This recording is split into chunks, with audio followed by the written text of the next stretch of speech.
spiked. He's going to be ready to go. Frankie Valley, it is a long way up those TIO stairs, mate. I'm telling you, I'm absolutely spent. I've gone all the way downstairs to get a photocopy of the team sheets, and I'm struggling for oxygen at the moment. But a big hello to everyone that's watching, listening, whatever you're doing. Great to have you here on AFLNTv. Make sure you join in the conversation on Twitter today, hashtag AFLNTv. You'll find us also on Facebook, AFL Northern Territory.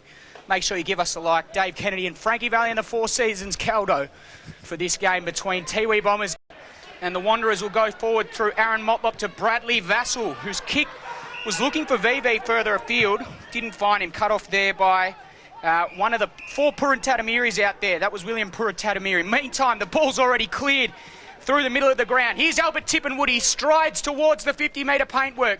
A good punch coming in defence there from the Muck-Mucks. They should clear it. Ball kicked off the ground. They've got the ball at defensive half. Haven't seen that name before. Wanamiri won the clearance and got it forward. There in defence, it looks like is that Braden McLean out there? Can't quite see that far side of the ground. Celio Charisma, I think that might have been. Oh, Casemiro. So close enough. Now it's Aaron Motlop. He's got it at half-back. Kick has enough time to find his teammate. It goes back to him. Now he lofts a high ball to centre wing. Patrick comes through with a bit of a fly and takes an E.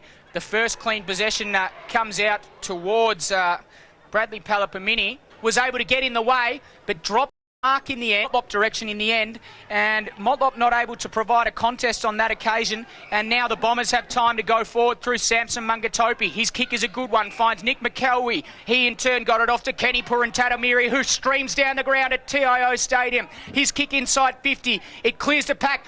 Cunningham taps it in front of himself, taps it again, now gathers, turns on the left, around the... Finds the target. It's a good kick there to Kevin Poitamini. He's been good so far, and that's an interesting kick because Jerome Tippermantamiri took the mark. He played on. He kicked it towards the pocket. Overrunning the footy was Braden McLean. Jared Cunningham saw the footy out, though, and a boundary throw in about 10 metres round from the Tiwi Bombers goal. Once again, it's that movement straight through the middle that's going to cause Wanderers some troubles if Tiwi can get it in deep as soon as possible. Ball back into play. Mitchell Taylor did the ruck work. Braden McLean got the clearance. He kicked it up towards Bates. Not able to take the mark. VV threw his body at the footy. The Bombers also with even numbers there. And in the end, winning the ball through some good work from Jack Munkara. He got it over to McKelwey, who got it in turn to Poetamini, who put it inside 50. Not a good kick. It just dribbles inside. Casemiro has time to clear to VV, but in fact, Bates is able to take the mark. And he keeps running. His kick comes in board. Not a good kick. Cut off there in defence, Adam Tippenwoody. But dropping a little bit more experience, and he won't go inside. He'll go down the line. That was a good goal there by Motlop. So Daniel Motlop kicks the goal, brings the margin. We've gone 12 minutes here at TIO Stadium. Two Bombers. They lead the Wanderers 2 straight 12. Make sure you drop us at 12. Been a very exciting start here so far. Tiwi have been very good when they've gone forward. Wanderers probably look a little bit on top over general play, but Tiwi are just able to penetrate that forward 50 and get it in nice and deep. And so far, it's going to be exciting next 3.5 quarters. So the ball to go back up in the centre. Tiwi Bombers have changed their ruckman. It looks like it's Ali Darcy that's gone up for them, but not to any avail. The Wanderers have the quick takeaway, and it goes to Scrimjaw. So Scrimjaw turns his man. He comes straight up the middle. Good punch there coming from behind. Looked like a certain mark to Arthur, but the umpires found a free kick in the end. It goes to Maloney. Wheeling onto his right foot was Daniel Motlop. He kicks up towards half forward. No one able to take the mark for the Muck-Mucks, and coming away with it now is Donald Mungatopi. He goes back in turn there to Albert Tippenwoody, who went further afield there to Kenny Purintatamiri. So the Bombers looking for options up forward. Kelly is the target. He's got a bit of height to continue, so I'm just going to just have a mouthful of that. Regain, because of course we've got the big double header today. Got to save the voice as Jared Erlinson kicks to Aaron Motlop. He's got time to sum it up. He goes over the top with a brilliant kick to Daniel Motlop. Supervision there. Supervision. And Daniel Motlop, he has a chance to kick his 3rd goal of the game. really is the benefit of having a big key forward down in your forward line that Tiwi.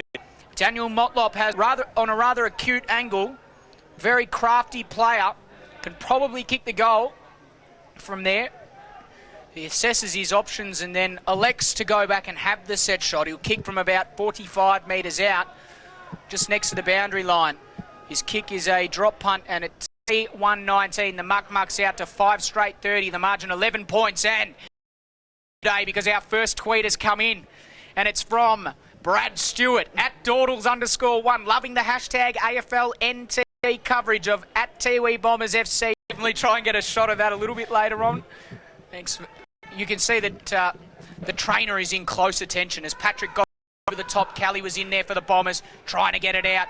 Now McKelwee comes through, has another crack, did well to get the handball, but only as far as Liam Patrick, who pumped it inside 50. Thomas Motlop couldn't quite grasp it. The ball spills to ground. Jared Erlinson had a crack, but now the Bombers have time. Here's Thorn's got the sit. Did he take it before the siren? The umpire has paid the mark.